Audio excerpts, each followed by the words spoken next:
Hey everybody, welcome to Tomorrowman podcast. I'm Andrew Roscoe. So, I just got some new headphones. The Vic Firth isolation headphones I had before finally took a shit on me. They've been cracking in and out. But, I was getting a little fed up. I was recording some drums earlier and it just was not happening. Nothing I was, I couldn't concentrate just because the left ear just kept going out. And finally, I just said, fuck it.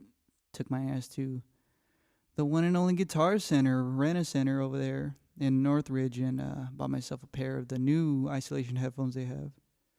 And right now, they sound pretty good. Sounds good to me, nice and clear. Definitely more comfortable than the previous ones. I don't know, these definitely not as tight. Like it felt like somebody was squishing my head like a grape or something like that. But yeah, so these ones are very good.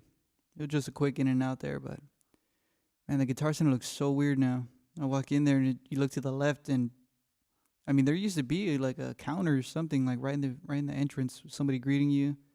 There's nobody there now, just a big open area. You look to the left, there's booths. Almost look like vocal booths in a way, but I guess that's where they do their lessons, their Guitar Center lessons, which nobody was getting a lesson, so I don't know how many people are really even doing any of that. Went into the drum department there looking for these headphones, and they didn't have it. They had couple Tama Star Classics there, but way overpriced, even the used ones. They had a couple Gretches there, but I don't know. Nothing. It's Guitar Center, man. It's not Drum Center anyway. They need to make one. I mean, I guess they have like Pro Drum Hollywood and stuff like that, but it's all like specialty, you know? Whatever. I mean, I think they used to have more drum shit back then, but definitely not now. Selection is quite bland. Well, after that, I went into the audio department, and obviously, I was like,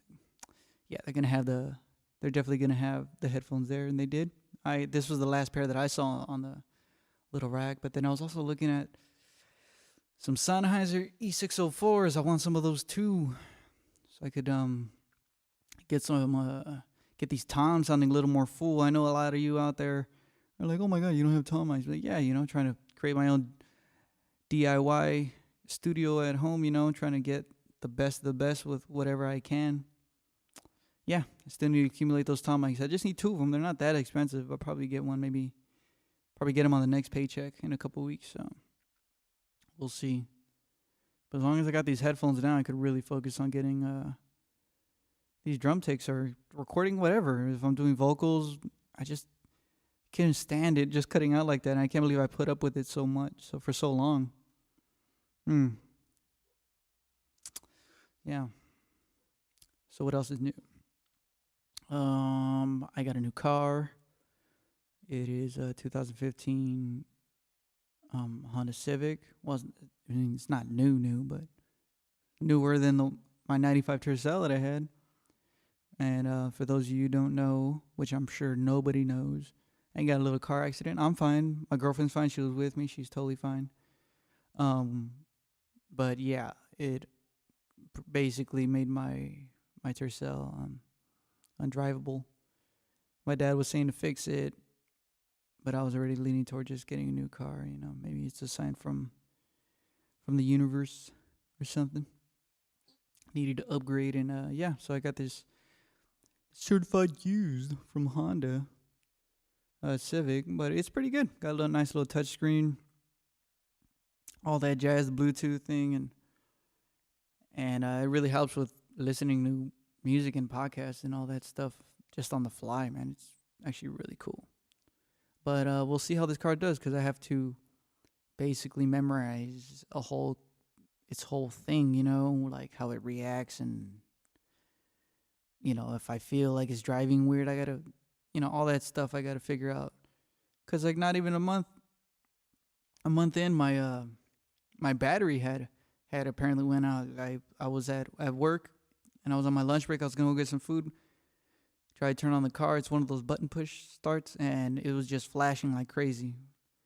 I don't even know what was really going on. And I figured it might be the battery. I don't know. I popped the hood. Everything looked clean. The connections were good. There was no oxidation or anything like that on the battery. Called the tow truck. So I was going to have it towed to the dealership. Get this thing replaced. What the fuck? And the tow guy, he had a little jumper thing, and he ended up giving me some juice. And he told me not to turn it off for like 30 minutes or else it probably won't turn on again. So by that time, I just told my boss that, hey, I'm probably just going to be out for the rest of the day. If I do have enough time, I'll come back, but I'm going to go take my car to the dealership. He said, cool.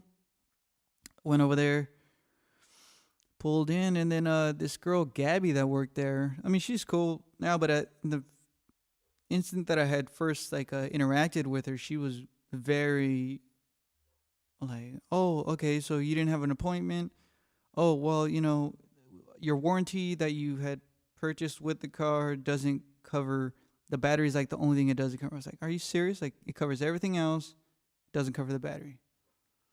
I'm like, okay, well, how much is this? Oh, it's gonna be $150 plus you get a car wash. Nah. What the fuck? Like, I had just bought this. I hadn't even made my first payment on the car yet, other than the down payment that I put. And I was like, no. I was like, I don't think I should really pay this. She's like, well, you could go across right there because this is the service department, and you could go across to the dealership right there and go talk with them if you'd like to see what they can do, if they can do anything for you. I was like, all right, I will. So I did. And there was this guy there, and I guess he worked there, and I explained my situation to him. He understood. He's like, all right, let me go see what I can do. I'm gonna talk to some people, see what I can do for you. Came back, and yeah, seeing that I had just gotten the car, not even had it a month. They felt they felt like, yeah, they would definitely take care of it. I keep saying a lot. Yeah. Anyways, so I just told him, like, dude, thank you so much. Even coming out here, I had to cut my my shift short, so I'm already losing money. And then I'm gonna pay $150 for this battery plus a car wash. I don't give a shit about the car wash. But they replaced it. Said the next time it does happen, though, if the battery does go out, I would have to pay to replace it. I said, fine. But they said anything electrical that isn't the battery, if it's something electrical, that my warranty does cover it. So I'm good on that. So cool. At least I know I got a new battery. Things are running fine so far. And yeah, it's cool. It drives smooth. It accelerates well. It looks good. I like a nice inconspicuous looking car. Got a little tinted windows, nice rims on it. It's chill. I don't think I already had some coworkers suggest I do Uber or Lyft or something, but I don't know. I don't feel comfortable other people riding around, I don't know, in my car, just putting the wear and tear on my car first of all, putting that wear and tear on it and risking just whatever, the world out there, because people drive crazy, and just having like other random people in my car makes me feel weird. I don't know. Not really into it. But, if that's a way to make a living, that's a way to make a living, I guess. And yeah, I wouldn't want to do it that way. I didn't want to figure out some other type of ways, fucking other income opportunities in that. Plus, it's just so time consuming. When I get off of work, I usually just love coming home and practicing and creating music. And if it's not those two, I'm hanging out with my best friend Michael Mendoza, who also creates music as well. Or I'm hanging out with my girlfriend Alyssa, and that's pretty much it. There's little things in between here, the errands, little, all the maintenance stuff you got to do around the house, cleaning, which my room right now is totally not clean, but that's okay. I know this organized mess better than anybody. But yeah, I got an old turtle tank. My turtle had passed away a little bit ago, and I still got to get this out of here. If any of you out there are looking for one, it's like a half tank where the filter is like, where the glass on the side is like kind of cut, maybe about a third of the way down to where the filter kind of goes in through there, so you can't really put fish in there. I mean, you could like fill it up halfway, put fish in there, and then, I mean, if you like that, and then have some turtles in there, but they're gonna eat those fish for sure. But that sucks. So my turtle Andromeda had to pass. And yes, oh, how cute. Andromeda. Andrew. Well, yeah. I mean, other than that, those Tom mics definitely something on my mind. Those E604s, they're cool. Not the best of the best, but they definitely will get the job done and sound great. And yeah, I serviced my snare. I have a 13 by 3 piccolo snare, pearl maple, and beautiful. I brought it in yesterday when I was at work, and just totally gave it a good detail, and put some new heads on it. They had this weird Tama G2 reso on the bottom. It was old. I don't even think it was a reso actually. I think it was originally just a G2 clear, because it even had marks from a stick. So it seemed like somebody just put it on. It's like, oh, this is fine. Ridiculous, man. Put a fucking brand new ambassador on that bitch, and yeah, put a controlled sound on top. Controlled sound ambassador. Put new snares. Hell yeah, I had to do that. The snares I had on there were just ragged. They're rusty and old. And the snare, it sounds beautiful. I wish I could play it for you right now, but you don't want to hear that. I mean, you'll hear it sometime later on, but whatever. This is my shit. Yeah, and on my main snare I've been using, just on my regular Gretsch snare, I think it's a 14.5. Just part of the kit, the one that came with the kit. I have the Evans UV1 on it, and I gotta tell you, it took me a while to really come around to Evans. I was diehard just Remo all the way, not hearing it, and I still love Remo. Shit, I got my Remo Emperor Ebony 12 on my rack tom right now, and that thing is fucking butter, man. Before that, I had a Vintage Emperor, and I saved it. I have a bunch of heads I saved, but Vintage Emperor too, man. If you want your stuff sounding real good and bright enough to where it gets in there, but then it cuts out just right, and you get a nice tone of the whole entire show, Vintage Emperor is the way to go. But lately, I think as of last week, I put on this Emperor Ebony, and it looks cool because it's a nice reflective black, so it's nice. And I believe it's 2 7.5 millimeter Mylar with like a 7 millimeter clear in between, or either on the bottom or something like that. Pretty thick, but it doesn't kill it too much. Like, say, what would kill it a lot? Like fucking Emperor X, like something like that. That thing is just, it's so thick that even like cracking the collar before you even apply it on is kind of a task. You could feel like how thick it is, and in my opinion, when it doesn't rest on the rims too well of the drums, just because how thick it is, there's hardly any play to it. You really have to like tune it pretty hard. Like on snares, I guess it's pretty good if you got a real deep snare, you're just looking for super dead or dry, you know. Maybe that's good. Tune it low. I don't know. But in my experiences, I had a couple Emperor X's. I might have one here somewhere, but it definitely wasn't as good. And so yeah, I have the Emperor Ebony on the rack tom, this UV1 on the snare, this Evans, and damn dude, it's really cool. It doesn't have a coating like I want to say a quarter of an inch, maybe less than that, probably a quarter of an inch around the rim, and the rest is coated, but it's a ultraviolet like type of coating that gets applied, or however they do it for durability and stuff like that. But it's good, man. It sounds really good. I play it with this muffling that I made that's basically like a big fat snare, but it's like just a custom one out of an old head, just cut it out with an X-Acto knife. And anyways, I'll play the drum all the time without it and just open, and it sounds great. I love the ring that it has. Even from decent high tunings to mid, sometimes low, it depends. If I have the muffling on it, it definitely sounds pretty good. I get a nice kind of sound out of it, which is pretty cool. But the head, I believe, is only like 1 ply, and it is very durable, and it's excellent. I just love the way that it feels. And I haven't taken it off in about a good month or two now. And on my floor tom, my 14 by 14 floor tom, I know a lot of you don't like those, especially my good friend Paul Casarino. He doesn't like them at all. Too boxy for him. I kind of agree. This floor tom that I've had, It's been a little cumbersome. Quite a journey trying to get a good sound out of it. I still feel like my tuning ear is just not quite there yet. But I just have shit, man. I still got my regular rezos on the bottom of this floor tom that came with the kit, as well as I think the rack tom. So I gotta definitely change those out real soon, probably when I get back to work on Tuesday. And yeah, what's on it right now is just an Evans hydraulic, a red one that I had gotten. And that is just excellent. Super dead. You could get real low with it and still pull some tone out.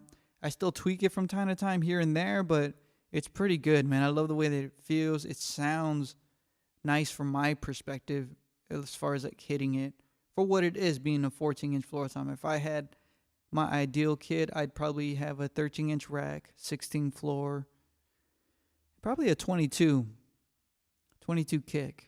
Not a 20, probably a 22 though, just to get that oomph. But a 20 might do it. So yeah. Anyways, yeah, the hydraulic is amazing. It's not really much to really do. I have a small little bit of moon gel on it, but even then, I feel like at times it's kind of unnecessary. Like it doesn't really do anything because whatever oil or that's in between these two mylars that the head has, it just totally kills the head, man. Makes it totally dry. And yeah, rocking my K ride, regular 20-inch K ride, which is always beautiful. My K hat's 14 inches. My A custom 18 crash. And that's about it. I mean, from time to time, I have my flat ride Pisces 602, which sounds like fucking rain, which is really good. And I have a couple others. Also have those Zildjian L80 practice cymbals. And those are just good in general. Sometimes I actually like using the L80 as the bottom for the hi-hat. So when I do play, I still get articulation from the top, but it doesn't really bleed as much into the snare mic that's right there, the 57 that I have. So that's kind of cool, kind of little drum hack on that one. But you have to be very tight with it in order to get a nice chick sound out of the hat when you're doing that. And I noticed that even in general, when you're doing the L80 cymbals on their own, on both cymbals, on the top and bottom, you really need to kind of put your left foot or whatever, if you're a left-footed drummer, right-footed drummer, your left or right foot, your hi-hat foot down and really put some pressure on just to kind of get that nice chick sound that you want to hear. But other than that, those cymbals are great. There's nothing quieter than those, and I love them. It was one of the best purchases I ever had. Every now and then, on my days off, I'll just take a small little kit, just my piccolo snare. I have a little 18x6 kick that I used to have in my rockabilly days that I still use from time to time. I take that out to the park and just get the hi-hats and a ride, my L80 hi-hats and L80 ride out there, and just start wailing for a little bit, communicate with nature, and let the sun provide me with some of that vitamin D, and just be out there. I think it's really good to be out there. Haven't been hiking much lately, although I like to more often. Definitely it's going to be getting hotter here in the summertime coming up. But it's good though, drums has been pretty good exercise. I haven't been exercising like I should be. I had hurt my back like not too long ago and got a little scared about wanting to work out just for the simple fact that I didn't want to re-aggravate anything. And my job that I'm at, I work in a drum department or drum workshop, warehouse, whatever. But yeah, where was I? LED cymbals, yeah, those things are really good. And practicing is always fun. Sometimes. Oh yeah, where I work at. I'm sorry. I didn't even go to that practice thing. Yeah, I work in a drum warehouse called Center Staging in Burbank. It's pretty cool, man. We have, I don't even know, over 60 plus drum kits there. Plethora of cymbals and snares, all the heads you could think about. And that's the blessing that I feel for me, because I get to refine my ear with all these different types of woods and skins with different thicknesses and different drum makers, all that jazz. And I don't feel like I'm the best at all at tuning. And as a matter of fact, I feel like I kind of suck. But I guess that's all in the process of finding your sound and knowing what you like. And working there at that department, man, it's just really good. I felt like I almost willed it into existence because I wanted to improve on my sound and just not just my drum sound, but just like my sound as far as like developing my music and things that I create and what I want to pull out of the music and where I'm trying to go with it. I always want to make sure that I have the best sound foundationally. Like right from the get-go, I don't want to put any kind of effects or anything before I do any of that, any kind of compression. I want just like the raw recording of whatever it is. It could be drums, like I said. It could be guitar. I play guitar as well, bass, piano, those kinds of things. I want the raw essence of the instrument to be present first, to give, I guess, maybe that human aspect. I don't know, because I've written stuff on electronically and sounded pretty damn good too. At least in my opinion. I just try to make groovy stuff. But yeah. If I had a bigger audience, I'd like to ask, what types of grooves do you guys like to use when you practice, or just listen to, or create? Like, what are the type of grooves you enjoy creating?